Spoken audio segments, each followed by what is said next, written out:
Ikaw ang yamang hinahangad, ang pangarap kong sasapat, Panginoon. Ang ginawa ko, ako na lang po yung nag-edit at saka nag-format. Ibig sabihin, ako yung naglagay ng pictures. No? Inayos ko, pinorma ko, naghanap ako ng mga pictures ng mga tao, at saka ako yung pinantay, medyo mahaba nga kasi 50 pages. Hindi po ako nag-translate noon, sila po nag-translate sa Tagalog. Ngayon, kung mapapansin nyo, iba kasi yung style ng translation ko at iba rin yung style ng translation nila. Ngayon, ang sabi ko, kailangan makata. No? Kailangan makata. Kaya, give respect to whom respect is due. Yun po ay, sila po ang nag-translate lahat yan. Kaya, pinormat ko lang. No? Ngayon, may mga susunod pa po riyan na mga tao na dapat nating malaman. Ngayon na pinapakinggan ko si Pastora Lea kahapon na hindi siya makaget over dun sa Tortured for Christ, yung kwento ni Richard Wurmbrand. Actually, pangalawang beses na po itong pinalabas sa training, itong Tortured for Christ. Alam niyo po, ang komunista, sinubukang pasukuin si Richard Wurmbrand. Kaso, yung komunista sumuko. No, at ito po ang inaasahan ng Diyos sa atin, na hindi tayo ang susuko. Hindi ang pananampalataya nating kay Jesus ang susuko, kundi yung nag-uusig sa atin, ang komunistang susuko. Pero alam niyo po ba, maraming mga taga-Rema ang sumusuko. Saan?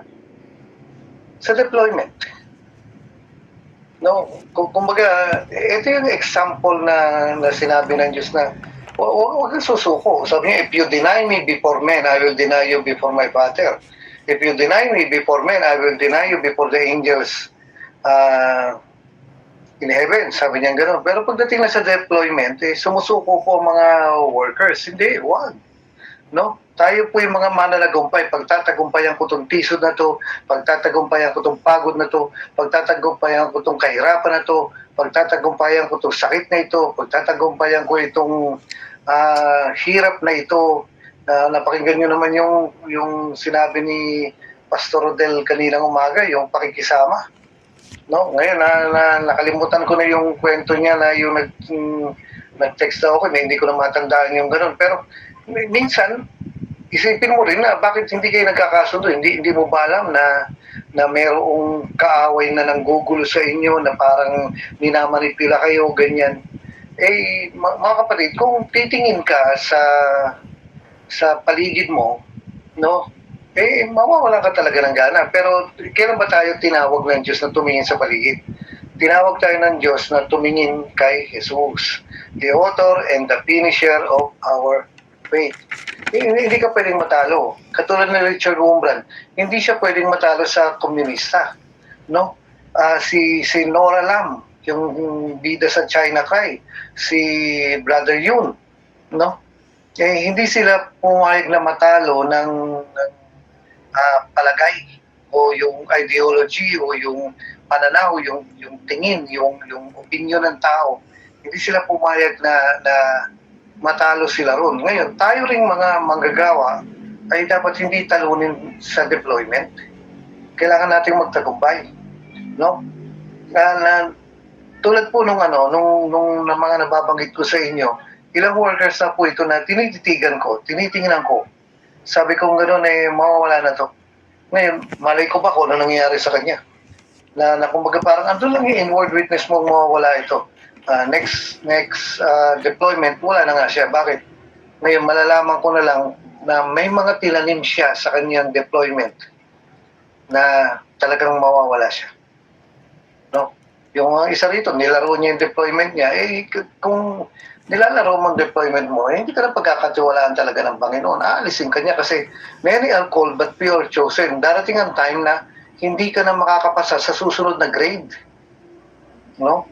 Mangyayari sa'yo, magiging repeater ka lang. Na hindi ka na makakapasa sa susunod na baitang, yung anointing mo, mananatili na lang na ganun, hindi na tumataas. Bakit kasi? Patuloy na talo. Yung kumaga, nagmamaster sa pagkatalo, kaya nga mga kapatid, daigin natin ng mabuti ang pangit. Talunin natin ng mabuti ang masama. Kailangan nating manalo, no? Ay, okay po. Gusto ko pong bigyan ng pansin dito na medyo babagalan ko. Kahapon naggulat yung mga tao dahil iksi raw ng turo ko. Nagpakita lang po ako ng himala. Anong himala yun? Na kaya ni Kuya Boy magturo ng maiksi. No, hanggang doon lang yung yung outline ko. Dapat yun nga lang sasabihin ko sa kampi. Kung meron maidagdag ko, pero hanggang doon lang. Pero alam niyo next week editing na ng camping yan.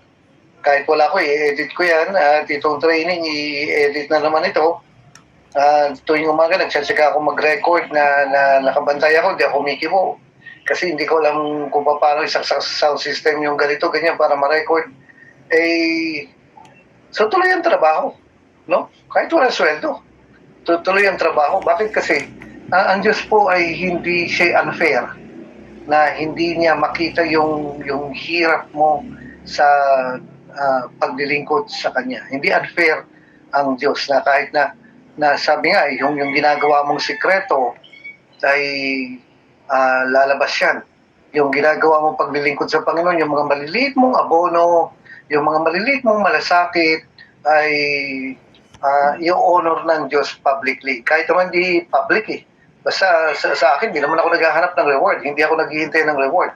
Hindi ako naghihintay ng kapalit. Bakit? Kasi kahit sa buhay mo, ay kulang pa para iganti sa kaligtasang ibinigay sa iyo ng Diyos. Kaya ang hinihiling ko lang po ay opportunity. No? Opportunity na paglingkuran pa ang Panginoon. Kahit walang reward. Kahit na walang award. Sige lang. Basta opportunity na Lord, bigyan mo lang ako ng pagkakataon paglingkuran ka. Yun ang magandang motive natin.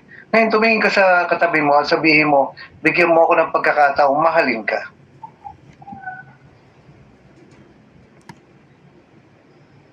O, tingnan mo, ngumiti yan. Kasi for the first time, may nagsabi sa kanya noon, no?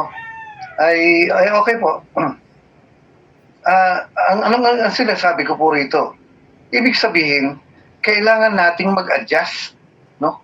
Kailangan nating yung nasabi ko nga noon one time sa pastoral meeting, kung yung dating ugali ko ay hindi ko babaguhin, hindi ako tatagal sa ministry. Bakit?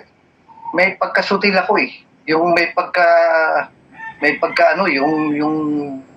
marami tayong ugaling hindi maganda. Nalala ko po yung isang kasama namin, pikot ako.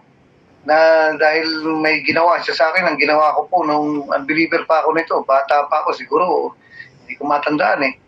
Nakakita ako ng sili, yung pananim na sili, yung bunga na sili, yung pula, yung labuyo. Ang ginawa ko kinuha ko, nilamukos ko sa daliri kong ganyan. Tapos nung lumapit ako sa kanya, yung ginawa ko, pinasok ko yung daliri ko sa bibig niya. Ngayon, di suka-suka siya kasi nga ang hang. No? Tapos takbo ko ng takbo, ginawa naman, sinubo ko sa tatay ko, ginawa sa tatay ko, pinalo ako. No? Kaya believer pa ako noon. Ibig sabihin nyo, kung pwedeng gumanti, gaganti ka. Kung pwedeng makaisa. Kung pwedeng makalamang, makalalamang. Nalala ko yung mga pinsan ko noon, naglolokohan kami. Ang ginagawa ko, pag tulog siya, yung alam niyo yung buhok mo, kukuha ka ng buhok na ganyan, tapos bibilutin mong ganyan para kumapal. Pagkatapos habang natutulog siya, papasok mo sa ilong niya. Ay, naku mga kapatid. No. Hanggang sa mamaya magigising siya, tatago ka rin sa ilalim ng kama. Ngayon, tutuloy niya yung tulog niya. Ayan na naman. Pagka nakatulog siya, papasok ko na naman doon sa ilong niya ganyan. Hanggang sa magtatago ako. Pagkatapos nun, hintayin kong manahimik siya kasi tutuloy niya yung tulog niya. Tapos nun, gagawin ko na naman, pagkita ko gano'n, nakatingin na sa akin, sama ng tingin. Takbuhan na kami yan. Mga kapatid, kung hindi ko babaguhin yung ugali ko na ganito, ganyan, hindi ka tatagal sa ministry. Kailangan mo magbago. Kailangan para mapabuti, tulad yung sinasabi po ni Pastor Rodel kaninang umaga, kailangan mong mag-adjust. Kasi kung hindi, hindi kayo tatagal, no? Kailangan mo makisama, kailangan mo gawin to, gawin mo yan, na i-preserve mo yung peace, no? Kailangan mo i-preserve yung peace. Ngayon, dito sa meron po akong binadala sa inyo na ano ibig sabihin ng i-preserve yung peace. Kailangan andun yung pagkakaisa na kung i-bring up ko to, magkakagulo, wag na. Kung isusumbat ko to at magkakagulo, wag na. Kung ibibintang ko ito, kahit may proof ako, pero magkakagulo, strife ang mangyayari, wag na. Yan yung i-preserve natin yung peace na kung hindi makakabuti at hindi magdudulot ng maganda, huwag mo na no? Pag minsan magandang palagpasin mo na lang. Hindi yan ang tamang time. Sabi nga niya ni Pastor Rodel, isumbong mo sa Diyos. Ngayon, sabi ni Pastor Abby, sumbong mo sa Diyos. Di sumbong natin sa Diyos. Kung naniniwala ka sa Diyos, magsusumbong ka sa Diyos. Kung hindi ka naniniwala sa Diyos, hindi mo isusumbong sa Diyos. No? Gaganti ka. Hindi po pwede sa ministry yung ganon. Okay. Meron po akong mga verses na pinadala sa inyo rito na i-check nyo na lang. Sa GC naman yan. Na ito po, no?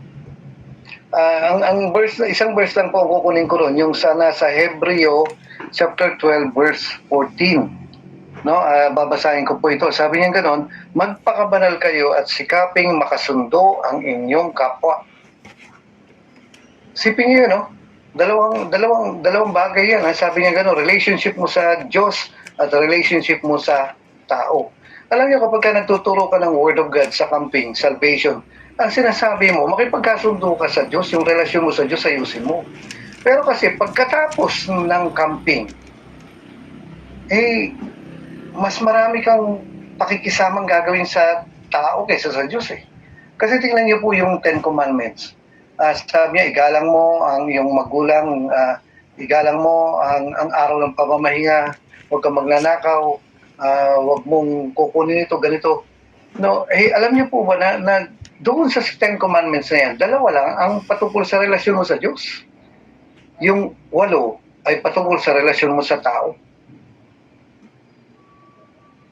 So, kung minamaster mo, no, nauubos yung time natin, na wala namang mali, na minamaster natin kung paano makipag-relasyon sa Diyos, yung ayusin yan, yung practicing the presence of God, yung nagtataas ng kamay, nag-worship, relasyon mo sa Diyos yun.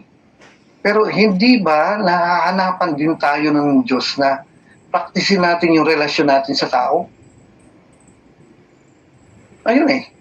Kasi dito, ang sabi rito, magpakabanal kayo, relasyon sa Diyos. No? At, conjunction yun, at, hindi sapat yung banal ka lang sa Diyos. Ang sabi niya rito, at sikaping makasundo ang inyong kapwa. Dalawa. Hindi isa lang. May mga tao naman, kasundo niya lahat ng tao, ang Diyos naman ang hindi niya kasundo. No? May mga ganun. Sa ating pong mga taga rito sa Rema, dapat balance. Ano yun? Parehos. Sabi niya rito, magpakabanal kayo, ulitin ko po, relasyon ito sa Diyos. Tapos sabi niya, at hindi sapat yung relasyon sa Diyos. Sabi niya, kailangan makasundo nyo ang inyong kapwa. Sino ba yung kapwa? May dalawa yan. Siyempre, yung mga Kristiyano at saka hindi Kristiyano. No? Pero yung hindi Kristiyano, madali lang ayusin yan eh. Pero dito, sabi niya, magpakabanal kayo, ulitin ko, hindi sapat yung magpakabanal kayo. Na yung ayos lang yung relasyon mo sa Diyos. Pero ang pangit naman ng relasyon mo sa tao. Hindi po pwede yung ganon. Kasi ito ang sinasabi ng Diyos na sabi niya, dalawa ang hinihingi ko sa iyo. Hindi po pwedeng kasundo mo ang Diyos yung tao, hindi mo makasundo. No? Yun na nga, ang dami mong problema sa sarili mo, tapos mag-aasawa ka pa, di dalawa na kayo may problema. No? Kaya nga ito, magpakabanal kayo at sikaping makasundo ang inyong kapwa. Tapos ang sabi niya, sapagkat hindi niyo makikita ang Panginoon kung hindi kayo mamumuhay ng ganito. Huwag mo sabihin sasama ka sa rapture kung ganyan ka. Huwag mo sabihin pupunta ka sa langit kung ganyan ang ugali mo. No? Ang kausap niya rito, mga Kristiyano, mga born again, nagtatangs. Pero kung hindi mo makasundo, ang kapwa mo, ewan ko na lang sa iyo. Kaya sabi niya rito, ulitin ko po, magpakabanal kayo at sikaping makasundo ang inyong kapwa sapagkat hindi ninyo makikita, ito po'y hindi request, hindi ito suggestion, ito po'y utos. Nasa ang requirement ito na hindi pwedeng ang Diyos lang ang kasundo mo. Sabi nga nila, ito simple lang, diretso lang. Sabi ng mga politician, magkaisa, gumawa pa ng ganda-gandang kanta na magkaisa. Ngayon, sabi ng mga Kristyano, magkaisa. Sabi ng mga pastor, magkaisa. Sabi ng mga workers, magkaisa. Sabi ng mga miyembro, magkaisa. Ano pagkakaisahan natin? No? Ano pagkakaisa? Ibig sabihin, magkaisa mag-agree tayo sa isang bagay. Ano yun? Kung ano sinabi ng taas, di yun ang pagkakaisahan, alangan naman yung sinabi nung nasa baba. Ang pagkakaisa, alangan naman yung sinabi nung kontrabida. No? Alangan naman yung sinabi nung rebelde. Siyempre, ang pagkakaisahan natin, kung anong sinabi ng taas, yun ang ibig sabihin ng pagkakaisa. Hindi mo pwedeng pagkaisahan na, okay, pwede na ngayon ang bakla tomboy. Walang ganun. No? Hindi iutos ng taas yan. O pwede nang mag-video okay tayo na please release me, let me go. Magaganyan tulad kanina na iniisip kong gano'n, bakit may tugtog dun sa video ni Pastor Abby? Ngayon, akala ko nagpapaltar calling, yun pala ang tugtog na dumadaan kung kailangan mo ako, gano'n ba? Ay, hindi. Ang ibig sabihin ng magkaisa, no? Itagana natin to sa bato at saka dyan sa ulo ng katabi mo. Ibig sabihin ng magkaisa tayo doon sa sinabi ng taas, ganun lang yung, no? Kakaisa mo pa ikot-ikutin yan. Yun lang yun. Ngayon, sabihin natin, itong partido LBM, no? Partido LBM. Ano pagkakaisa nila? Di siyempre yung leader nila, ganun lang yun. Sabi niya ganito, magpakabanal kayo at sikaping makasundo ang inyong kapwa sapagkat hindi ninyo makikita ang Panginoon kung hindi kayo mamumuhay ng ganito. Napakahirap na bakit ko sinabi? Kasi nga naranasan ko. Naranasan ni Pastor Rodel. Naranasan ko rin yun, yung makasundo mo yung kapartner mo sa ministry, yung mga nasa ilalim mo, yung mga nasa taas mo. Ako po'y banat na. No? Kumbaga parang hinila na ako dito, hinila na ako ron. Sige, ayoko lang bumigay. Hinila na. Bakit? Kasi yun ang hinihingi ng Panginoon at hindi ko to ginagawa sa tao. Ginagawa ko to sa Panginoon. Hindi ko nga ginagawa para sa sarili ko. Ginagawa ko sa Panginoon. Ngayon, babanggitin ko yung parte na parang itong part na hindi mo lang alam ang hirap ko. Yung mga ganun-ganun. Mamaya, pag-usapan natin yung mga ganyan. Pero, kahit si Jesus, sabi niya gano'n ay natuto siya sa mga bagay na nag-suffer siya. No? Nakisama rin siya sa mga tao na dumating ang time. Sabi niya gano'n, Lord, mag-worker ako. Sabi niya gano'n, wala akong may offer sa iyo na bakit alam ni Jesus kasi kung ano yung nasa puso ng tao eh. No?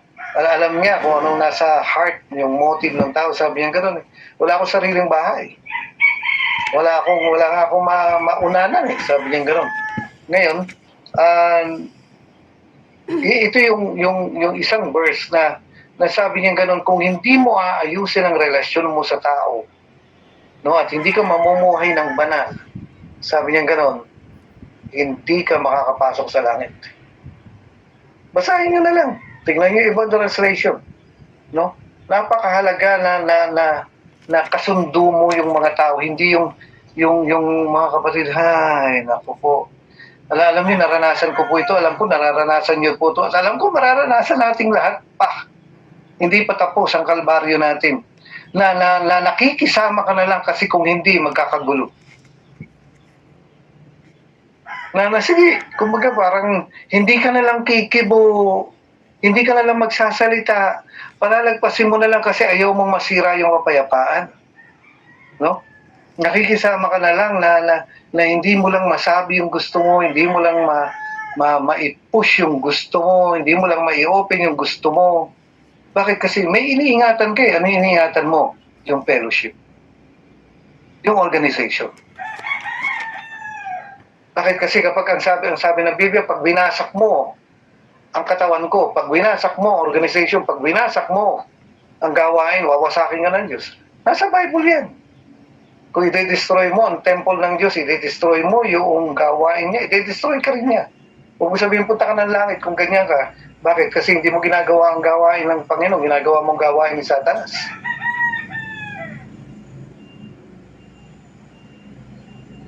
Tahimik ata. Bakit? Kasi nakamute kayong lahat eh.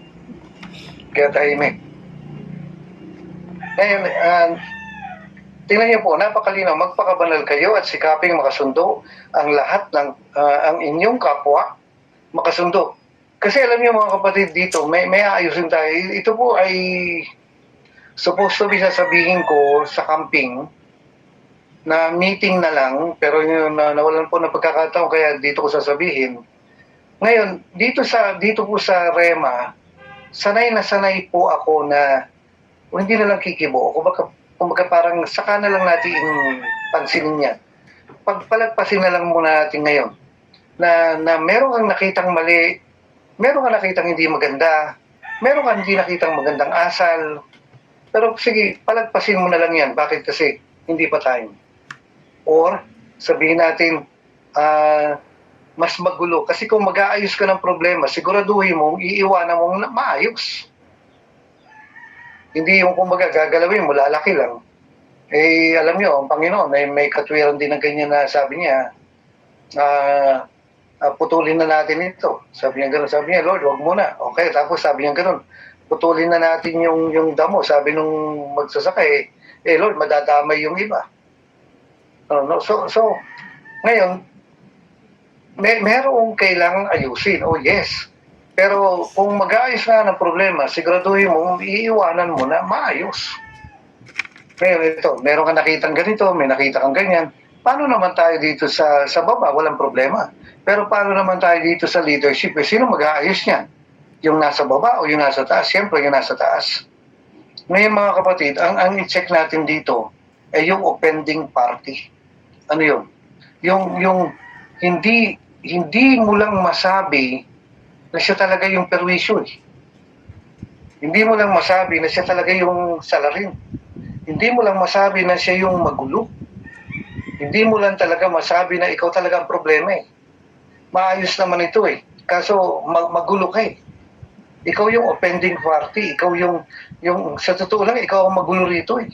No? Eh sino ba yung mga tao niya? Sila yung mga raming nakikitang kaguluhan. No?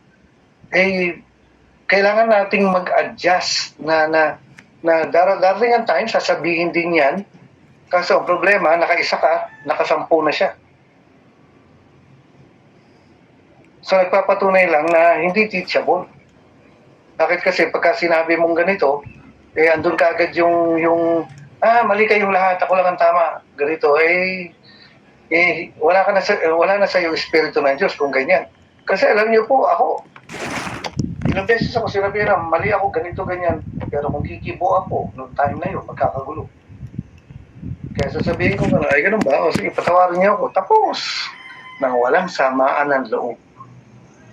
No? Pag minsan kasi, gusto kasi ng tao, may open lang sa'yo, di sige, pakinggan mo na. Sanay ka na mabugbugin eh. No? Di makinig ka na lang. Kung makakatulong sa kanya yun, mailigtas mo siya, may tulungan mo siyang ma-overcome yun, malay mo, maging best friend mo pa. Hindi ka naman mamamatay eh. Kesa yung, alam niyo, nakalagay po sa Biblia, sabi niya gano'n, ano ba kung ikaw mali? Basta ang importante, maayos tayo. Ayan, ngayon, meron po akong gustong ipakita rito, yung pangalawang picture po na pinadala ko sa inyo, yung babaeng lumulusot doon sa parang butas sa dingding. Alam niyo mga kapatid, ang tawag po riyan, yan po sa Israel.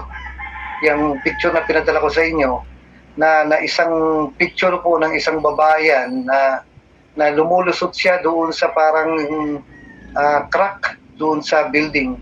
Ngayon ito po, ang tawag po riyan sa crack na yan, kung pupunta kayo ng Israel at makarating kayo dyan sa lugar na yan, no, magpa-picture kayo, ang tawag po riyan ay Eye of the Needle. Isa yan ang tinutukoy na Eye of the Needle. Kasi ang sabi nilang ganun, sabi ni Jesus, mas madali pa sa isang kamelyo ang pumasok sa butas ng karayom kaysa sa isang mayamang makapasok sa langit. Ngayon, sabi nung mga tao na nag-interpret niyan, yung Eye of the Needle, malaki daw yun na talagang kasya lang yung kamelyo. Pero meron kasing Eye of the Needle sa Israel na maliit at kung hindi kayo yuko, hindi ka makakapasok. Kung hindi mo isisiksik ang sarili mo, hindi ka makakapasok. Mga kapatid, dito po sa gawain, kung hindi mo isisiksik ang sarili mo, mawawala ka eh. Kung hindi ka yuyuko, mawawala ka. Ngayon, at alam ng mga taga-Israel yan. Bakit? Taga-ron sila eh. Tulad dito sa amin, may magtanong sa akin, nasa ng SM? Sabi ko, nasa bubong mo. Nasa ulo mo. Bakit? Taga rito ko eh. Nilalakad lang ang SM dito eh. Kaya kung may magtatanong sa akin, nasa ng SM, di turo ko. Ayan o, laki-laki o, nasa likod mo. Ngayon, yung mga tao po doon sa Israel, kapag sinabi ni Jesus na mas mahirap mas madali pang pumasok sa butas ng ang kamelyo, sa butas ng karayom, kaysa sa isang mayaman pumasok sa kalangitan, alam nila yung tinutukoy ron. No? Alam nila yung spot, yung lugar na papasukan mo. Kaya sabi lang gano'n, kung ganun pala kahirap, ibig sabihin, kung madali lang pala, ba't sila nag-alisan? Nag-alisan sila kasi nga, mahirap. No? Imposible makapasok ba naman yung kamelyo rin sa liit na yan. Pero sabi ni Jesus, sa tao, lahat ay imposible. Pero sa Diyos, walang imposible. Ngayon, yung Eye of the Needle na yan, ang liit-liit lang yun. Okay? Papasok ka rin, kailangan mo yumuko. Matuto kang yumuko bilang lingkod ng Panginoon, kahit leader ka. Ako po ang senior pastor dito, hindi po pwedeng hindi ako yuyuko. Bakit kasi mawawala ang gawain pag hindi ka yuyuko. Ngayon, ang isang commander, dapat alam niya kung kailan siya dapat mag-command at hindi mag-command. Sa totoo lang, may mga tao po na sinasabihan ko, huwag niyong salaminan yan. Bakit? Talong mawawala. May time ng pagsasalamin at merong hindi. May time ng correction at merong hindi. May time na kailangan mo pagalitan na ito at merong hindi. No? Kailangan mo yumuko, kailangan mo pisain yung katawan mo. May iniisip nilang ganun, paano papasok yung matabaro yan? No? Abay, mag-adjust siya, magpapayat siya. Kailangan alisin niya yung mga pride, alisin niya yung taba ng pagiging mainitin ng ulo. Kasi kung hindi, di ka tatagal sa ministry. Kung hindi ka marunong gumalang sa nakakataas, hindi ka marunong gumalang sa nakakababa, at ang iniisip mo lang yung sarili mo, hindi ka tatagal sa ministry.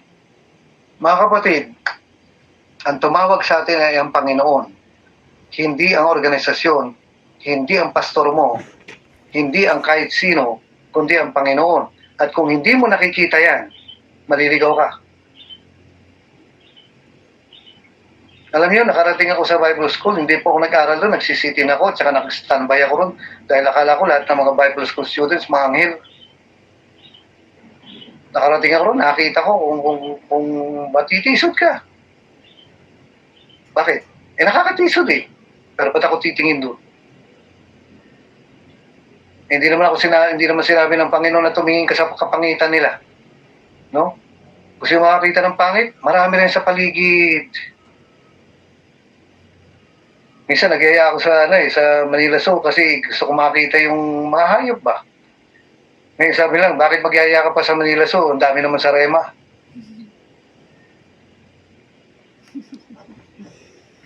Nako mga kapatid, kung gusto mong tumagal at hindi ka mawala sa kalooban ng Diyos at hindi ka mawala sa pagpapala ng Diyos at gusto mo matapos ang karera, kung gusto mo makarating sa langit, itong sabi niya, sikapin niyong maging makasundo ang inyong kapwa. Ngayon, naalala ko po na nagkukwento po nanay ko nung buhay pa siya. Sabi niya, kung may nag-aaway doon at gusto mong pigilan yan, huwag kang magpapapunta ng mainitin ng ulo. Bakit? Kasi yung dalawa nag-aaway, kapag nagpapunta ka ng mainitin ng ulo, tatlo na yan na mag-aaway.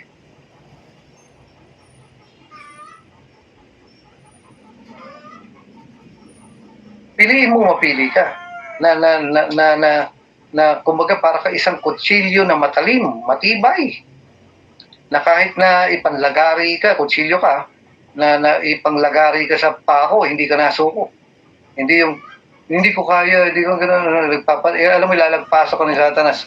At ang gagawin sa iyo ng demonyo, aalisin ka niya sa ministry. At ikaw naman, papayag. Abay, huwag ka pumayag. Ang laki ng hirap ng Panginoon sa iyo. Tsaka tingnan mo, ang layo na ng narating mo. No? Ang layo na ng narating mo. Ngayon ka pa susuko. Okay po.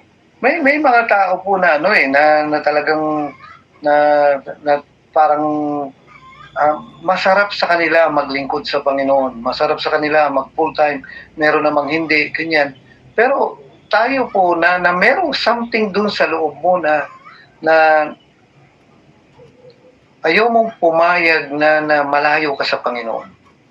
Alam niyo, mali po tong term ko, no? Mali. Pero, gagamitin ko to, pahintulutan niyo po kung gamitin ito para ma-illustrate ko. Napakaswerte ng Diyos sa'yo.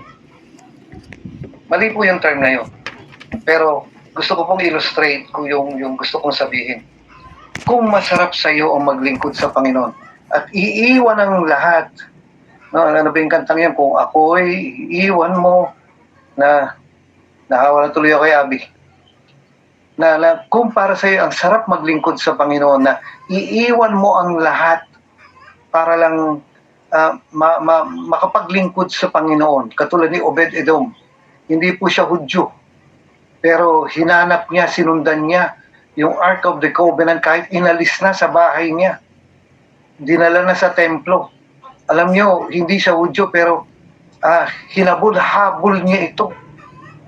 Sinundan-sundan niya ito hanggang sa alam niyo, naging qualified siya na maging tagapag-alaga ng Ark of the Covenant. Bakit? May ginawa siya na talagang kahit na hindi siya qualified, naging qualified siya. Pero kung ang sa iyo ay masarap maglingkod sa Panginoon at anuman mangyari, maglilingkod sa iyo. Di ba may kanta tayo nga, anumang mangyari, maglilingkod sa iyo. Anumang mangyari, susunod sa iyo. Kung ganyan ang heart mo at andun yung desire mo at andun yung action mo na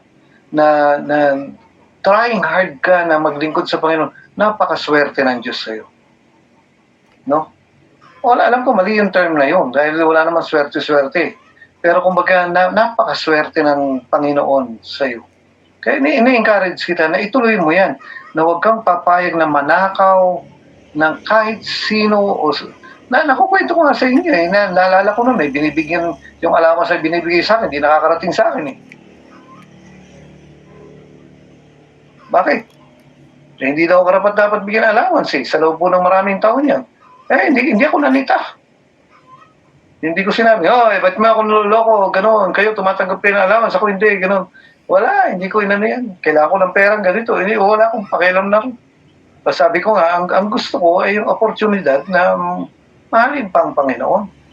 Kaya kahit walang allowance, sige lang, kahit lokohin mo ko, okay lang, walang problema sa akin. Ngayon, yung eye of the needle na yan, kung hindi ka yuyuko, at kung hindi mo isisiksik ang sarili mo, hindi ka makakapasa. At ito po ang sinasabi ng Panginoon. No? Ngayon, maisingit ko nga lang, medyo ano na ako yung para mamaya dire-diretso. Yung leader mo ba kailangan mo ipag-pray? Yes. No? Nabanggit ko po sa inyo ito nung first day. Mga kapatid, naalala niyo ba si Aaron nung nakikipaglaban ng Israel sa mga Pilisteo, sa mga Amalekita, ganito yung mga kalaban nila.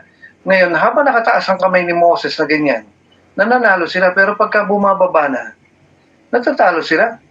Ngayon, dito sa kabila, kinuha ni Aaron yung kamay ni Moses, at dito naman sa kabila, kinuha ni Hur yung kamay ni Moses, at tinulungan nilang nakataas na ganyan, at habang nakataas yan, nananalo sila. So, kailangan natin ipag-pray yung mga pastor natin, yung mga leaders natin. Kailangan natin pag-pray ang gobyerno, ang bansa natin. No? Ngayon, balik ako rito, sabi niya gano'n, magpakabanal kayo at sikapin niyong makasundo ang inyong kapwa sapagkat hindi niyo makikita ang Panginoon kung hindi kayo mamumuhay ng ganito. Ngayon, ayusin natin yung offending party na darating ang time, isisitahin natin yan. Kasi nakakarinig po ako na matagal na, hindi naman sinisita yan, hindi naman kinokorek yan, hinahayaan lang yan eh. Yan, kasi malakas yan dun sa leader eh. Mga ganito ganyan. Mga kapatid, no? Kung yung sticker, sabihin natin, pipilitin mo, hindi mo makukuha lahat. Wait lang. Nalala ko po, noong year 2004 sa Baguio, kung di ako po ako nagkakamali, year 2004 sa Baguio, may camping. Ngayon, di ginugrupo-grupo mo yung mga tao. Alam nyo, may mga tao ayaw magpagrupo. Gusto nila yung mga freelancer sila, mga siga ng camp yan, na ayaw pasita, ayaw magpa-under, ayaw magpa-submit, na tapos sumama ng camp, kung ano ibigay mong assignment, tatakasan nila. Ang gusto nila, yung malaya sila. No? Hindi mo naman pwedeng gawing counselor kasi pababayaan yung counselee. Hindi mo naman pwedeng gawing counselee kasi mas matanda pa yung counselor, mas matanda pa siya kaysa sa counselor. Ngayon, hindi mo na mabigyan ng trabaho sa committee kasi nga, burala. Kaya mangyayari, edi pag-alagala lang yan. Kung anong gusto niya, walang makapigil, walang makakontrol. Ngayon, nagkalat yung mga yan. Ngayon, nung evaluation na ng camp, kinausap po nila ako dahil ako na yung director nung time na yun. Ang sabi nila, nagagalit sila na bakit ko daw hinahayaan. Ako daw ang director. Ang sabi ko naman, kahit director ako, hindi naman lahat ng gusto ko nasusunod. Kahit na ikaw ang director, at tingnan mo kahit workers, hindi naman lahat ng gusto ng Diyos nasusunod sa mga workers eh. Kahit pastor. Hindi naman lahat ng gusto ng Diyos nasusunod eh. Merong lumulusot rin eh.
Okay, kung narinig niyo po ako, dance up kayo.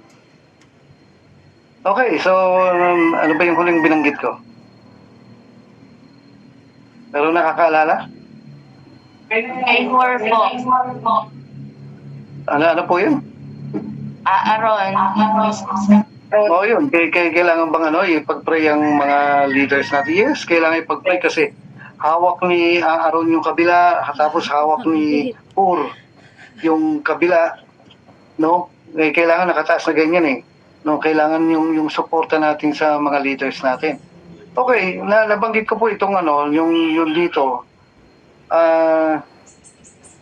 Ngayon, ayusin natin yung offending party.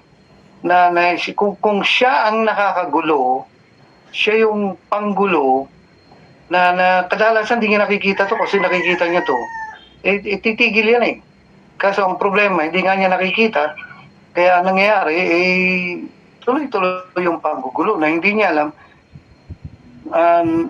Siya yung maraming nakikitang mali, pero sa totoo lang, siya na yung lumalabas na mali.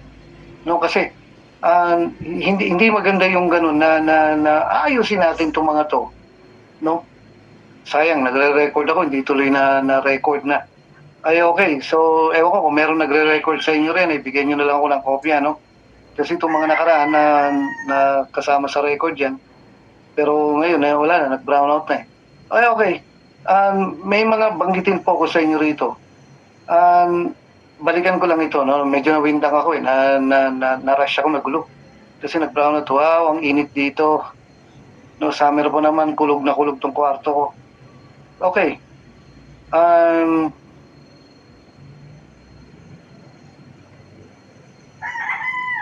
Kung wala, sabi niya gano'n, no?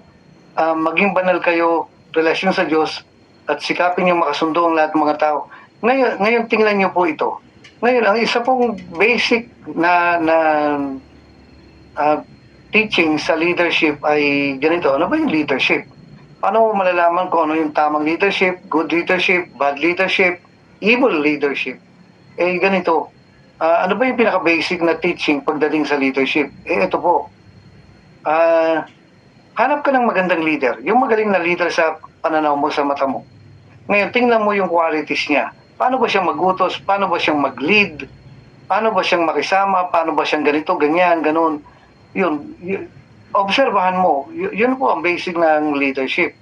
No, hindi yung dapat ganito, dapat ganyan, ganun. Tingnan mo na, lead by example. At yung example po, nakikita na napapansin ng mga tao yan na, ay, si pastor ganito, okay siya. Ay, si pastor, masungit siya, ganito. Nakikita eh. Kung good leadership, bad leadership. Ngayon, eto rin. I-check po natin yung sarili natin na ang dami ko nakikitang kaguluhan. Ngayon, i-check mo yung sarili mo, hindi kaya isa ako sa magulo? Ang dami kong pintas na nakikita. Hindi kaya isa ako sa kapintas-pintas? No? Alam niyo, nung unang panahon, meron pong isang worker na walang makasundo. Grabe. No? Ano sa English ang grabe? Grave. Wala siyang makasundo na lahat na lang ng team na ginawa namin para sa deployment, eh, ayaw siya. Kumbaga dumating ang time, sabi ng iba, ayoko nang mag-worker, gawa niya. Ngayon, ang problema naman, napaka-faithful naman itong taong ito. Kumbaga parang yung iba, ang mga worker, sumusuko na, pero siya, hindi siya sumusuko. Faithful siya, matibay siya, malakas siya. Pero ang problema, siya yung problema. Kasi walang may gusto na makasama siya. Walang may gusto na maging katim siya. Pag sinabing katim ko si ganito, no? Pagka sinabing siya yung makakasama ko, eh, nagkaroon na yan. Bumalik na yung kuryente rito. Nagkaroon na tuloy ng Christmas light sa likod ko. Ay, okay. Hindi naman nakaano to eh. Hindi naman naka-record na to. Wala na. Sira na yung record ko eh. Ngayon, ito pong worker na ito, ang isang problema rito, kapag sinabihan mo, magtatampo na. No, asset sana siya. Kaso, magtatampo na siya. Ngayon, nag-isip-isip kami ng paraan, paano kayang makarating? Paano kayang makarating sa kanya na ayaw siya ng tao? No? Kalabitin mo ngayon katabi mo, tanongin mo, hindi kaya ikaw yung tinutukoy dito? Kasi, ang sipag niya, faithful siya, matapang siya, malakas ang loob niya sa soul winning, pero ang tapang niya sa mga kasama niya. Kumbaga, hindi siya inspirasyon sa mga kasama niya na kapag kapag nalaman nila na siya yung magiging katim, halos mag-quit na yung worker. Ay ayaw siyang kasama. Offending party ang tawag doon. Na siya yung dahilan kung bakit hindi na nagpapatuloy, hindi nagiging faithful, na ang gusto na lang ng mga worker ay matapos na yung term para magkapalit-palitan na. At meron pa nga yung tumakas na, umuwi na dahil hirap na raw siyang makisama. At sabi niya sa akin, personal niya sinabi sa akin, na ayaw ko na pong mag-worker. Bakit? nahila nitong offending party na to, tao to, nahila niya yung pag-worker ng iba, na napabagsak niya, na nasira niya, na yung inspirasyon nila na nawala, na parang isalip na langit ang paglilingkod, naging impyerno. Ang tawag sa kanya, siya yung offending party. Ngayon, dito po sa organization natin, may mga ganyan na kailangan itil. No? Na kailangan ayusin. Ngayon, ito pa ang problema. Itong worker na ito, hindi niya alam na ganun na pala siya. At kung binanggit ito, nagsimula ng lumaban, magrebelde, makikita mo na hindi talaga pala paglilingkod ang gusto niya, kung hindi yung authority. Ngayon, ang nangyari, nag-usap kami nung isang kasama po natin, nang sabi namin, nagbigay kami ng maliit na papel na ganyan at pinamahagi namin sa lahat ng worker. Nandun pa tayo sa Old Masayda. Tapos ang sabi po ron ay isulat mo yung pinakaayaw mo kasamang worker. Tapos kukunin ko yung mga pangalan na yan at ipamimigay ko. Halimbawa, nakalagay si Juan de la Cruz, di bigay ko kay Juan de la Cruz. Ngayon, paano ko ang napakaraming nakalagay na Juan de la Cruz, di bigay ko sa kanya lahat para makita niya yung totoo. Yun ang magsilbing salamin sa kanya, na marami palang may ayaw sa kanya. Ang nangyari, nung ginawa na po namin ito, na naisulat na ganyan, na himay-himay na, at ibibigay sa kanya, ang nangyari, na-deploy na. Hindi niya nakuha. At pagkaraan po ng 100 taon hanggang ngayon, hindi niya alam hanggang ngayon na siya pala yung pinakaayaw ng mga workers. At dito po, after 100 years, doon lang, hanggang ngayon, hindi na siya worker, ayaw pa rin siya ng mga kasama niya. Bakit? Hindi na correct eh. Hindi kasi nasabihan na offending party siya. Kaya nga mga kapatid, no, dapat willing lang tayong magpa-correct. Sino ba magiging tama sa correction? Siyempre, ito yung nasa taas mo, no? Kapag hindi ka naman pwede ko-correct lang nasa baba eh. No, lalabang ka lang eh. Pero pag kinorek ka na nasa taas, mababang loob lang. Mababang loob lang. Naalala ko po yung time noon na dami po nagre-reklamo. Wala pa kayong lahat noon.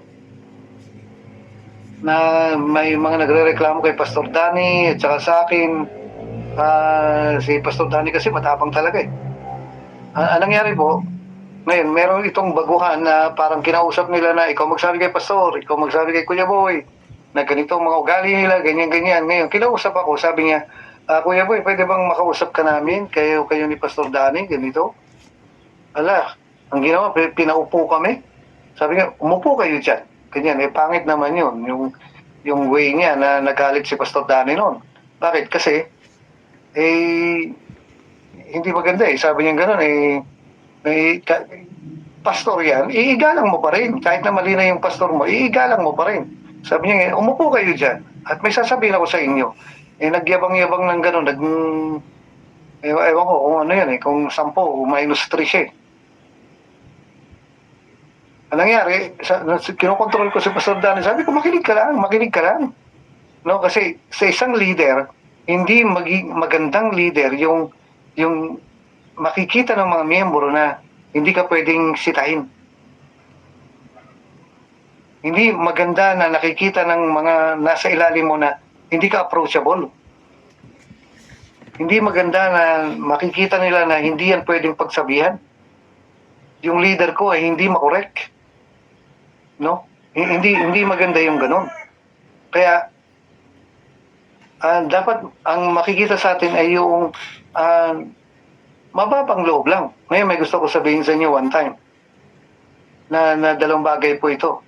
Nalala ko po nung unang panahon na ginagawa po yung first church natin dito sa May Recto. Nagpapakarpintero po ang tatay ko. Siya yung parang foreman doon. May mga karpintero pong pumupunta sa building at gumagawa ng mga speakers, gumagawa ng mga lamesa, gumagawa ng mga ganito, ganyan. Yung mga kamaron na pagdadausan. Ngayon, sa speaker kasi, mayroon tamang size yan. May mga speaker na ngayon ay kailangan ganito, dimension, ganito, ganyan. Ngayon, anong nangyari? Dapat, nauna ng tatay ko, ginising niya ako, sabi niya, mauna na ako, sumunod ka. Babiyahe pa ako, papunta ron, babiyahe pa ang tatay ko. Ngayon, pagdating doon, di nagtrabaho na sila. Ngayon, hinihintay ako. Nangyari, mali naman ako ron dahil inabot po ako ng tanghali na nagising. Ang nangyari ngayon, late na. Kailangan nang gawin yung speaker. Ang ginawa po ng tatay ko, pinagawa niya yung speaker. Ngayon, pagdating ko ron, mali. Nasayang yung materials. Mali. Ngayon, sabi ko, ba't kasi pinagawa niyo kahit wala ako? Ngayon, nagalit ang tatay ko. Sabi niya, kung maaga ka ba naman sinong mali ron? Ako. Mali ako ron kasi nga, dapat dumating ako sa oras. Ngayon, may mali rin si tatay ko. Kasi, dapat hindi niya pinagawa. Kaso, kailangan nang gawin kasi ang daming trabaho na mapepending, napagawa. Ngayon, mali. Ngayon, nagalit ang tatay ko sa akin. Ngayon, hindi ako makapangatwiran, hindi ako makasalita, hindi ako makasagot. Ganyan, hanggang sa nagsalita po ako sa tatay ko. Sabi ko, Tay, alam mo, sabi ko, sorry tay kasi tatay kita pero hindi ko masabi yung gusto ko sa iyo Sabi ko, sorry tay kasi ikaw ang tatay ko pero hindi ako makapag-open sa iyo. Natatakot ako, nahihiya ako. Ang tatay ko nakatingin sa akin. Hanggang sa umalis na ako. Ngayon, pagkaraan po ng mga ilang minuto, tinawag ako ng tatay ko. Sabi niya, sige anak, umupo ka rin. Sabi niya, sige tatay mo ako, sabihin mo ang gusto mo. Nagulat akong ganyan kasi ang tatay ko kasi masungit. Ngayon, hindi ako mikibo. Sabi niya, sige anak, sabihin mo sa akin, mag-open ka sa akin, sabihin mo yung gusto mo, makikinig ako. Ako ang tatay mo, makikinig ako sa'yo. Alam niyo na, napaiyak ako Bakit kasi, yung tatay ko pala, pwede kong sabihan. Yung tatay ko pala, pwede ako mag-open ng nasa loob ko. Pwede ako makipagkatwiranan. Siyempre sa magalang na paraan. Nasabi kong gano'n na pinakita niya sa akin na anak, pwede mong sabihin sa akin yung gusto mo. Pwede kang mag-open sa akin. Sabi niya, hindi ako magagalit, hindi ako higibo. Makikinig ako sa iyo ngayon. Na parang na-amaze pa ako. Ngayon, ganun po ang dapat na projection natin sa mga nasa ilalim natin. Na pwede mo akong kausapin. Pastor mo ako, pwede kang mag-open sa akin. Siyempre, sa magalang na paraan, no? Huwag mo lang sasabihin doon sa pastor mo na, Pastor, alam mo, sa totoo lang, ang sarap mong sapakin. Gusto kong ihungkod yung mukha ko sa gutter. Huwag mo lang sasabihin yung gano'n sa'yo. Baka unahan ka ng pastor mo. No? Siyempre, sa galang, sa pag-usap kayo na may paggalang. Nalala ko pa po yung isang kwento dito sa hindi ko alam kung Jollibee or Chowking yan. Ang nangyari po, meron po yung isang customer na yung kumakain, no? Ngayon ang nangyari, tinawag niya yung kuro na sabi niya may problema rito sa pagkain. Ngayon sabi niya, pwedeng palitan mo na lang. Ang ginawa po, pinalitan. Pagkatapos pagbalik, may problema na naman. Ngayon sabi niya gano'n, sige po, papalitan natin. Pinalitan na lang ulit. Pagkatapos nung naubos na nila, humingi ng papel yung customer at isinulat yung complaint. Ngayon sabi ng crew, sana hindi na lang isinulat kasi ako mayayari. No? Ngayon, yung complaint na yun nakarating sa pinaka-supervisor nila doon sa may mga suggestion box na ito yung masasabi ko sa pagkain nyo ganun. Ngayon, nung inanalyze, pinag-aralan at in-interview yung crew at saka yung bisor, yung manager nung crew. Ngayon, ang nalaman nila, ito palang crew, hindi niya sinabi yung problema dito sa manager. Ngayon, ang sabi ng management, kung sinabi mo dito sa manager, yung manager ng kainan, hindi sana lumaki yung problema. Pero dahilan sa hindi mo sinabi, ayan, nag-complain tuloy.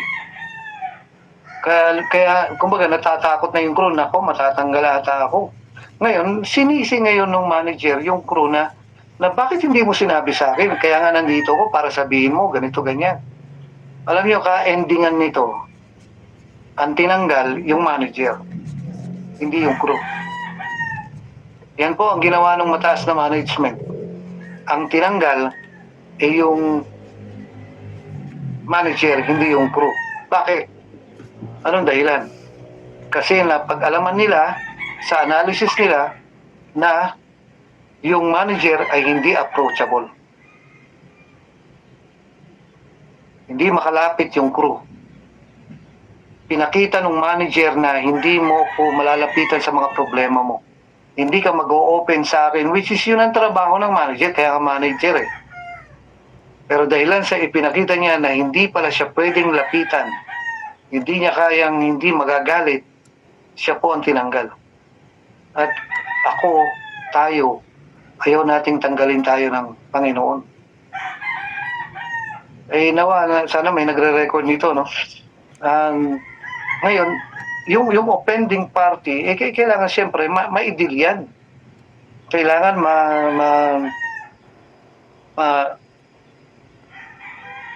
maayos yan. Kasi kung hindi, eh yung simbahan natin, yung organization natin, eh babagsak at babagsak yan. Kapag ka hindi nasasabi yung dapat sabihin, kasi may mga tao po eh, ano ba yung tawag dito yung yung GGS, ano ba yun? Yung GGSS,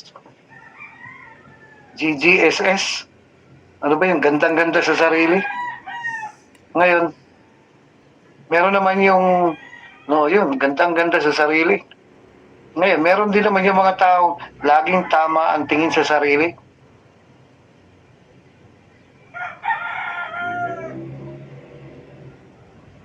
Walang maling ginagawa yan. Bakit? Kasi laging tama ang tingin sa sarili. Lahat ng judgment niya, laging tingin niya sa sarili niya, eh, tama siya, ganun. May mga tao pong ganyan. Ngayon, ay magkaroon po tayo ng hierarchy na ganito. Ulitin ko, balikan ko to. Magkaisa tayo. Sana magkakaisa. Di siyempre, yung sabi ng taas. Ganun lang naman kasimple ang sistemang yan eh. Okay. So, kung gusto nating makapasok sa butas ng karayom, eh kailangan po nating yumuko. Kailangan nating mag-adjust. Kung gusto nating tumagal, kailangan nating mag-adjust. Kailangan nating pisain yung sarili natin. No? Ay okay, so change topic tayo. Pakikamayan yung katabi at sabihin na tapos na yung kalahati. Next topic. Sana po may pang-record kayo. Wala, sayang. Hindi ko na-record. Nag-brown out eh. Ay okay po. Ngayon ito. Gusto ko pong pasadaan ito kasi hanggang bukas po tayo. Pagkatapos siguro nito, no? Okay. Mahaba pa naman ang time. Anong oras na ba? Meron pa akong 1 oras at 3 o'clock pa lang naman eh. Babawi ako ngayon. Okay, ito. Gusto ko isulat niyo po ito. 5 bagay na hindi mo dapat sasabihin sa pulpito. Yan. Sa mga natuturo, sa mga nagsisermon, meron po akong 5 bagay na hindi mo dapat sinasabi sa pulpito. Hoping may record kasi yung kay Leia, Miriam, Rodel, bini-record ko lahat. Yung sa akin ngayon ang wala. Okay. No, change topic na tayo.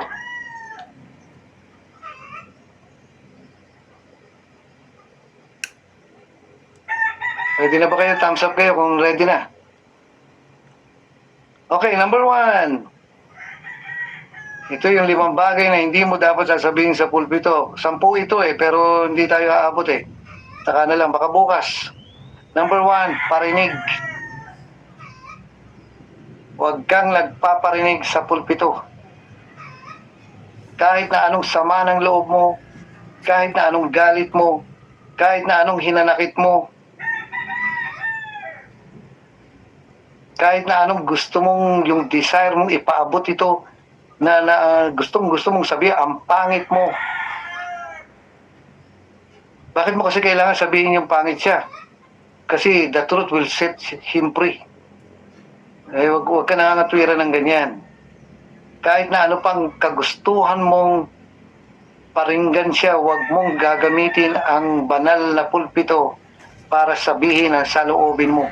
Dapat ang saloobin ng Panginoon ang sinasabi sa pulpito, hindi parinig.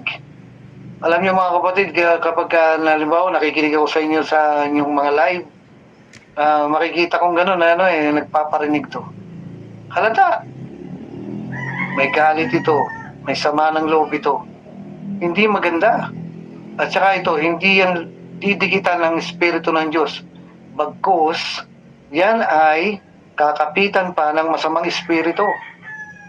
Bakit? Hindi na Word of God yan. And anything na hindi Word of God, hindi sa Diyos yan, kakapitan ng Diablo yan. Tapos nanggagaling sa emosyon mo. Hindi niyo ba napapansin ang kapag ang demonyo ay nagsalita, sandali lang ha. Kapag ang demonyo ay nagsalita,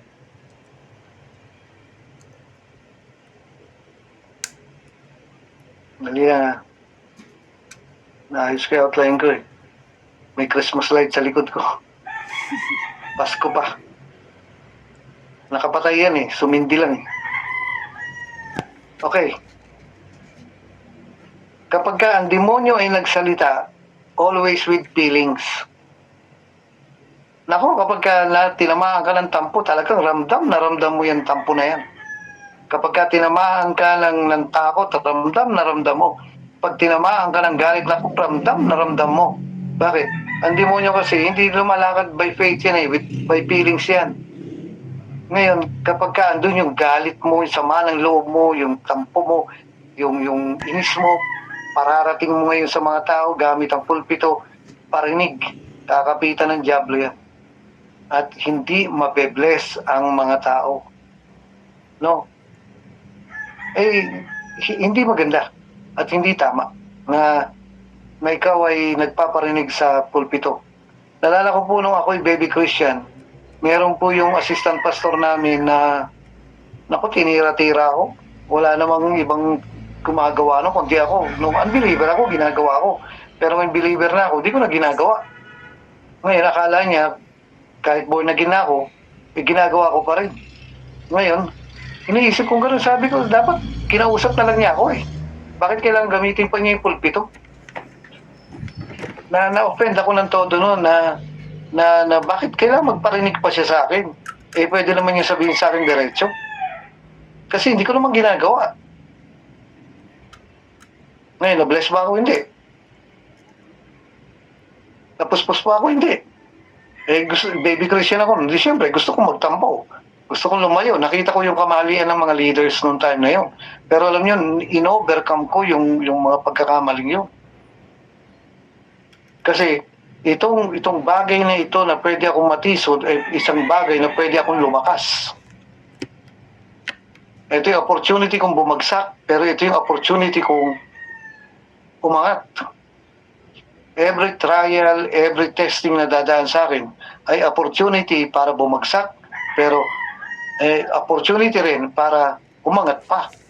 Pinili ko pong nagpasan yung mga yon na hindi ako titingin doon. Kaya ano po nangyari? Di nakarating na ako rito. No? Number 2, huwag kayo nagsasabi ng mga bagay na hindi nakaka-bless. Katulad ng dalawang example. Huwag kayong nagsasabi sa pulpito ng hindi nakaka-bless. Katulad ng example A. Kung hindi lang sa Panginoon, wala na ako rito sa Rema. Pangit. Kitang-kita mo yung galit niya sa Rema. Kitang-kita mo yung pikon niya sa Rema. Kitang-kita mo yung yak. Yung frustration niya dito sa Rema. Hindi magandang pakinggan. Hindi nakaka-bless. Ikaw ba, Kuya Boy, nakapagsabi ka ba nitong ganito? Minsan nakalusot ako eh. Nalusot eh. Mali eh. Mali. So, ayaw ko na ulitin. Unang nabanggit ko doon, baby Christian ako ngayon. Ngayon, pinapakinggan ko yung sarili ko. Ang pangit eh. Sabi ko, pinapakinggan ko, na-record ko yung time na yan eh. Tape pa ang ginagamit nun, na tape. Nagre-record ako, pinakinggan ko yung sarili ko, ang pangit palang pakinggan. Ayaw ko na ulitin. Kung hindi lang sa Panginoon, wala na ako dito sa Rema. Eh, hindi magandang pakinggan. Hindi nakaka-bless. No?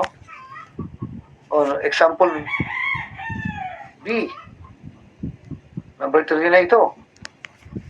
Kung nakatingin lang ako sa mga tao, matagal na ako wala dito sa Rema. Hindi magandang pakinggan yung mga ganyang mga salita. Eh, paano kung sagutin ko? Kung nakatingin lang ako sa iyo, wala na rin ako rito sa Rema. Hindi maganda, hindi nakaka-bless. Na pinagmamalaki mo pa na, ang galing ko, ang lakas ko, nakatingin ako sa Panginoon. Nakakapit ako sa Panginoon. Kasi kung di ako nakakapit sa Panginoon, wala na ako rito. Kung titingnan ko lang kayo, wala na ako rito. Pangit. Hindi nakaka-bless. Eh, kailan ba tayo sinabihan ng Panginoon na tumingin ka sa iba? Eh, lumalabas lang na hindi mo sinusunod ang Panginoon. No? Hindi po maganda. Hindi nakaka-bless kapag ka nakakarinig ka ng ganyan. Kasi alam niyo po,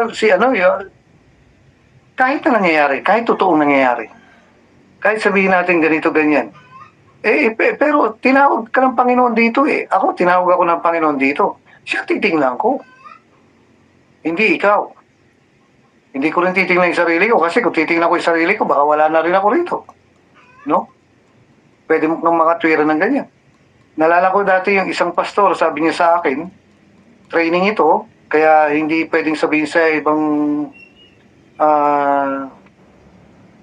sa camping ito, dapat ito pang meeting lang eh. Nalala ko, sabi niya gano'n, wala man lang akong support ang natatanggap dito sa organization. Usually, mga empleyado ng Rema ang nandito dito sa training. Sabi niya gano'n, wala akong natatanggap na suporta dito sa Rema, wala akong matanggap na any support. Sabi niya gano'n. Ngayon sabi ko sa kanya, sino man tumawag sa iyo? Ang Rema o ang Panginoon? Sabi niya, ang Panginoon. Sino man tumawag sa iyo? Ang pastor mo o ang Panginoon? Sabi niya, ang Panginoon. Ngayon, gaano katagal ka nang walang suporta sa Panginoon? Sabi niya, matagal na, lagpas ang taon na. Eh, sino ba dapat ang sumusuporta? Ang sa'yo, ang organization o ang Panginoon? Sabi niya, ang Panginoon. O yun, sabi ko, lagot ka. Sabi niya, bakit? 1 taon ka na, hindi sinusuportahan ng Panginoon. Baka ayaw na ka na ng Panginoon. Hala, lagot ka. Sabi ko gano'n, siguro hindi ka na gusto ng Panginoon. Kasi kung may suporta ka natatanggap, dapat si Lord. Dapat kay Lord. No? Ngayon, milyon nga ang nilalabas natin. Yearly, milyon ang nilalabas natin. Dati noon, ang budget namin, daan-daan lang. Tapos naging libo-libo. Ngayon, milyon na ang nilalabas natin sa suporta.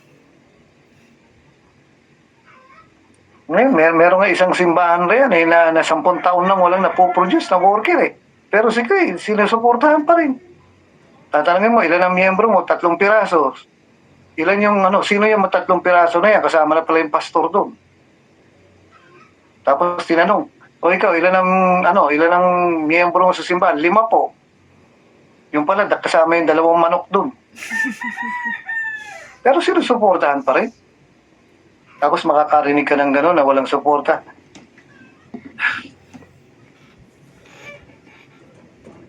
Milyon po ang binibigay natin. No? May nagsabi pa nga na walang bunga talaga tong simbahan na to. Ipa-close na lang natin, ganyan. Sa akin naman, as long as gusto ng tao na maglingkod, hindi ko nga lang alam kung anong klase paglilingkod na Bakit? Kasi wala na po produce talaga. 10 taon na Walang ma-produce na miyembro. Wala rin ma-produce na worker. Tapos hihingi pa ng worker sa akin, bigyan mo ako ng worker ha, magtatayo ako ng simbahan.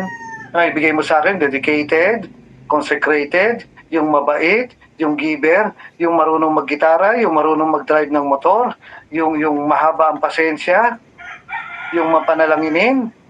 Bigay mo sa akin yan. Magtatayo ako ng simbahan. Sabi ko, wala akong mabibigay na ganun na worker sa'yo. Sabi niya, bakit? Kasi hindi pa naboborn again. Ang galing humingi ng worker, wala namang ma-produce na worker. Wala nga ma-produce na miyembro pero andun yung suporta. Kaya wag po tayo nagsasalita ng ganito. Tapos sa pulpito o kahit sa pakikipag-usap mo sa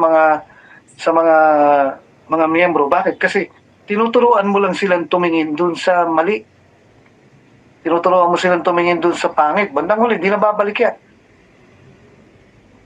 Bakit? Kasi ang pinakita mo kasi ay yung kapangitan ng paglilingkod.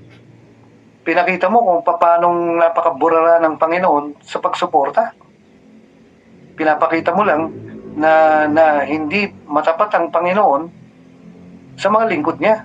Kaya may dahilan na para wag lang bumalik.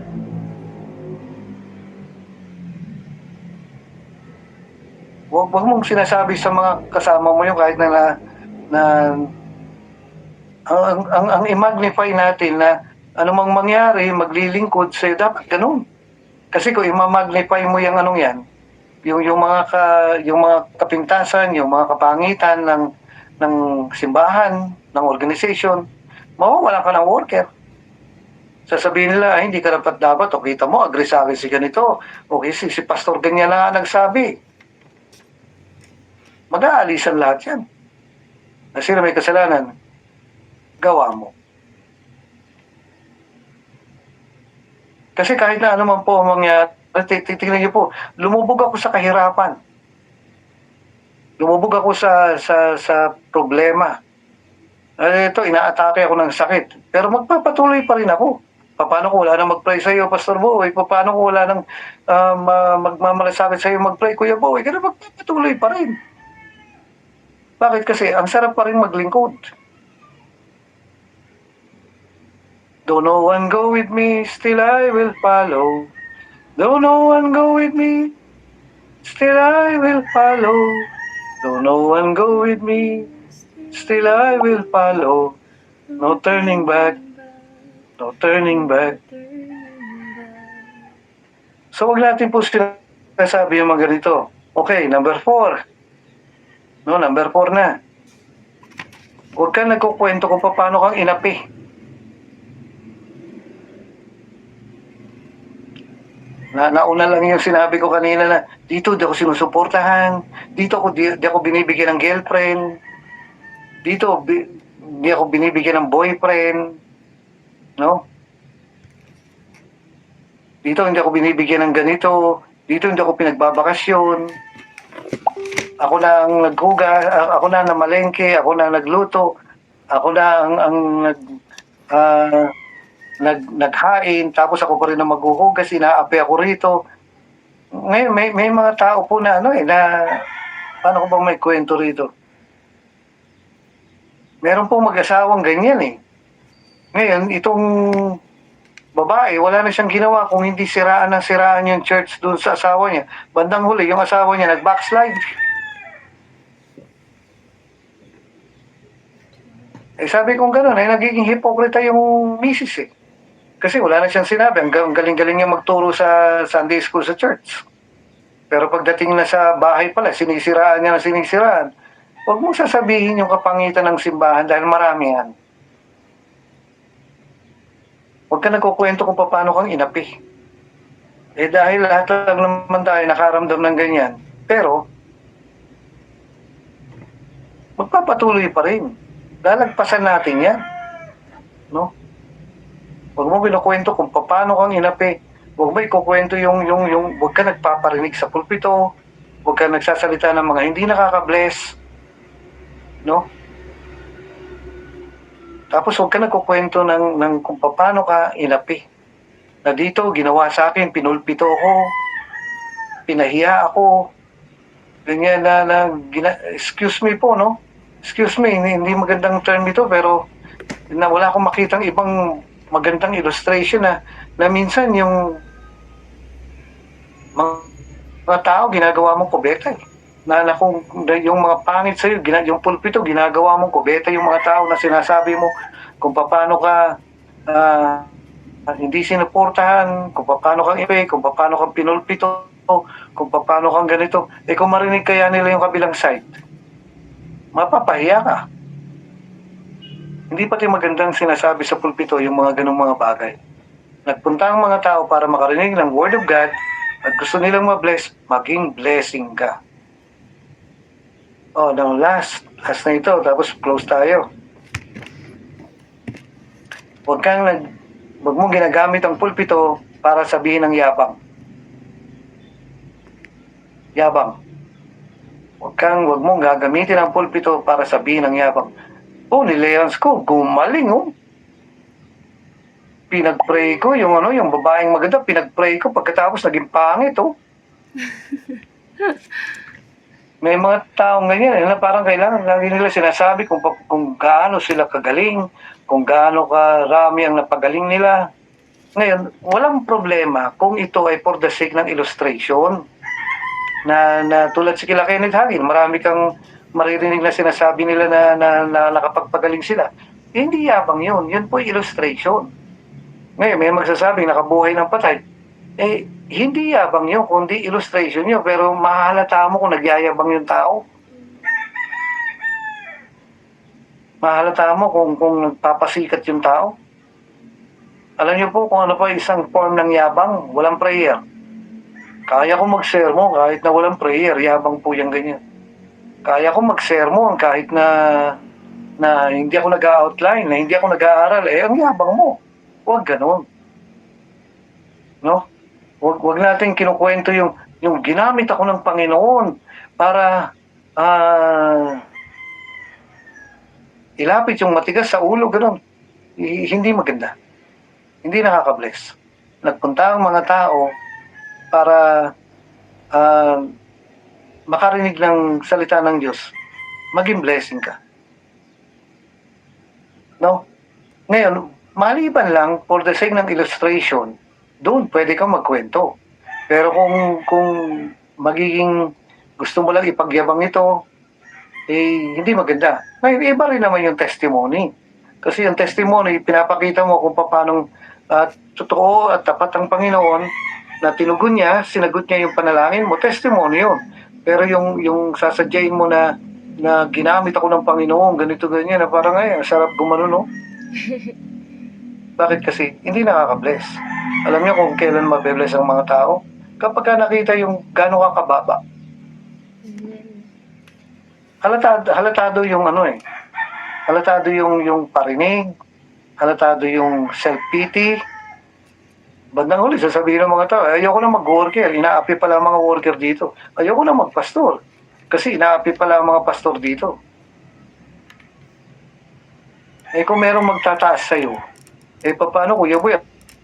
3'11 lang ako sino magtataas sa akin? Eh hayaan mo ang ibang magtaas sa'yo, tsaka ang Panginoon ang magtaas sa'yo. Wala naman against ang Diyos sa yung itataas ka. Huwag lang ikaw ang magtataas sa sarili mo. Hayaan mo, sabi niya gano'n, humble yourself in the sight of the Lord, and in due time, God will lift you up. So mababang loob lang tayo. No, maging example tayo sa kababaang loob. At sabi niya gano'n, sikapin mong makasundo ang iyong kapwa. No, hindi yung ikaw talaga ang problema, ikaw sa totoo lang, ikaw ang problema namin dito, hindi lang masabi sa iyo. No? Huwag kang nagpaparinig. Minsan nga, alam niyo dito sa pagpo-post ko rito sa Facebook, iniisip ko, pagka may alam ko tatamaan, hindi ko na po-post Bakit? Kasi ayoko yung mapagbibintangan ako na nagpaparinig na mamaya may magsasabi sa akin, ano ibig mo sabihin sa ganito, ganyan, burahin ko na lang.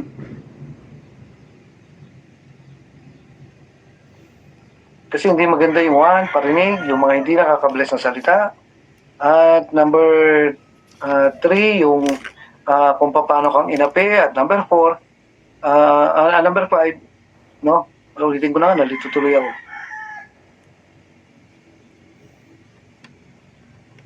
Nagulo tuloy yung setup ko dito sa brownout na to. Okay, number 1, parinig. Number 2, yung hindi magandang, hindi nakaka-bless, yung kung hindi lang sa Panginoon, iniwan ko na tong rema. Number 3, no? Kung titingin lang ako sa tao, matagal na ako wala dito sa rema, hindi maganda. Number 4, paano ka inapi? Number 5, yung yabang.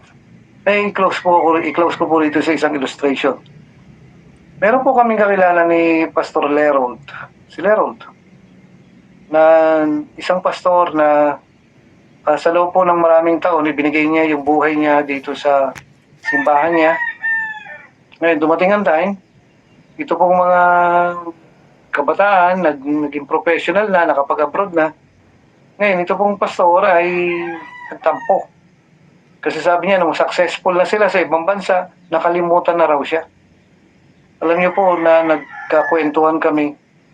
Ito pong pastor ito na nasabi niya na nagsisisi ako na ibinigay ko ang buhay ko sa mga miyembro ko. Kalungkot. Ako naman, nakikinig lang. Ngayon, siguro nakalimutan siya ng mga miyembro niya na nung successful na sila sa ibang bansa, mayayaman na, wala man lang padala. Sabi ko sa inyo, kapag uwi kayo ng Pilipinas, pasalubungan niyo yung pastor. Kasi bahagi siya ng tagumpay niyo. Na hindi kundi dahilan sa prayer niya, baka hindi kayo nakarating sa ibang bansa. Naalala ko dati yung isang tao po na sabi niya na pagka nakarating na ako sa Europe, ano man kailangan ng simbahan, walang problema. Sabi niya, walang problema. Bukang bibig, walang problema, walang problema. Pag pinindot mo yung ilong, walang problema. Pag pinindot mo yung tenga, walang problema. Basta na makarating ako sa ibang bansa, pag-pray niyo ako, pag may kailangan ng simbahan, walang problema. Ay nakarating sa ibang bansa na, nasa Europe na, ayun, marami ng problema. Nakalimot na. At ito po yung pastor na sabi niya, yung maraming taon na pagpapastor ko sa mga miyembro ko, pinagsisisihan ko. Kung bibigyan lang ako ng pagkakataon, dapat nag-abroad na lang ako.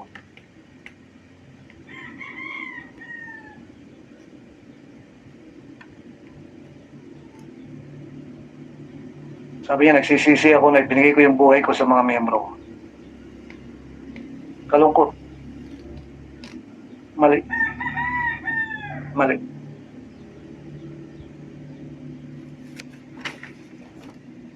Kaya siya malungkot kasi ginawa niya yun sa tao. Hindi niya ginawa sa Panginoon.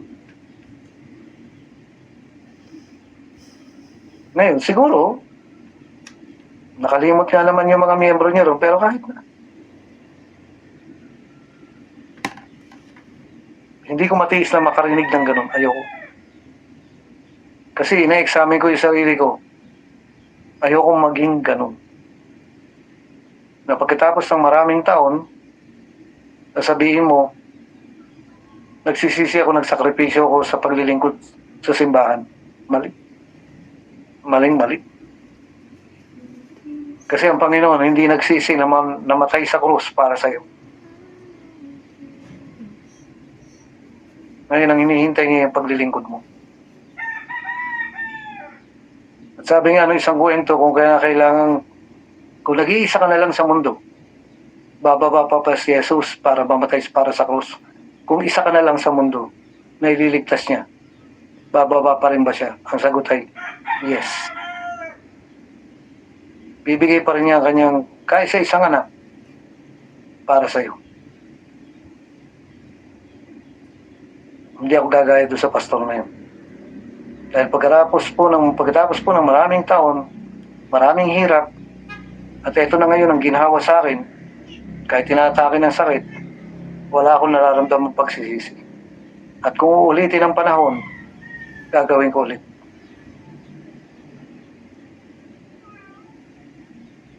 Kasi gusto kong matuwa ang Panginoon sa akin.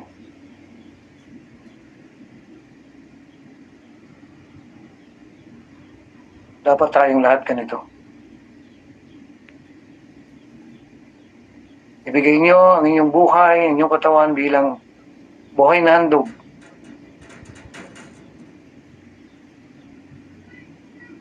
Hihiling ko po na sa closing natin, yung may time pa, mag-altar calling po yung mga pastor.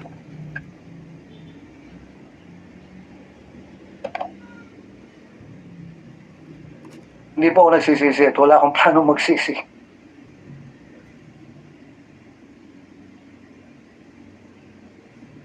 Kung sa loob po ng may 30 years na sa ministry ko, hindi naman puro masarap eh. Sabi nga ni Pablo, naranasan ko magutom. Yes, literal, naranasan ko pong magutom. Naranasan ko walang pera, bulsa ko. Naranasan ko pong maglakad sa kalye ng madaling araw kasi nagtitipid ako sa pamasahe. Nasa halip na isakay ko ng jeep, lalakarin ko na lang madaling araw.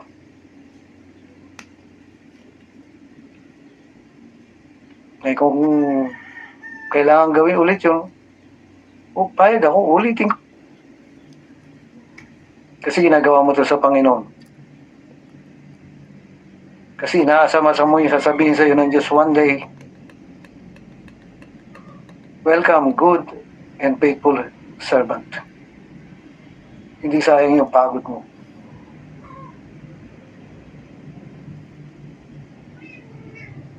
Ay, okay po. Bago ako magdrama, no? Dalawa kami nila yan nagdadrama. Eh, binabalik ko po sa hindi ako makapag-altar calling rito. Kanya-kanya na po tayo. Pagkatapos, manonood tayo mamaya. May live, meron pang 30 minutes. Mag-altar calling po tayo, magsuko tayo. Sabihin natin sa Diyos, hindi yung nasa heart mo lang. Kailan sabihin ng bibig mo, itaas mo yung kamay mo na, Panginoon, makakaasa ka sa akin na hindi ako atras. Hindi ako mangiiwan.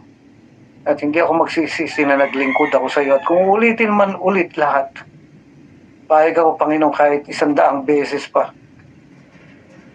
Kahit daanan ko ulit yung mga kahirapan na yan, maglilingkod at maglilingkod pa rin ako sa iyo. Na walang pagsisisi sa puso ko. Eh sige po, altar calling na po kayo. Start na po ngayon. Ikaw ang yamang hinahangad, ang pangarap kong sasapat.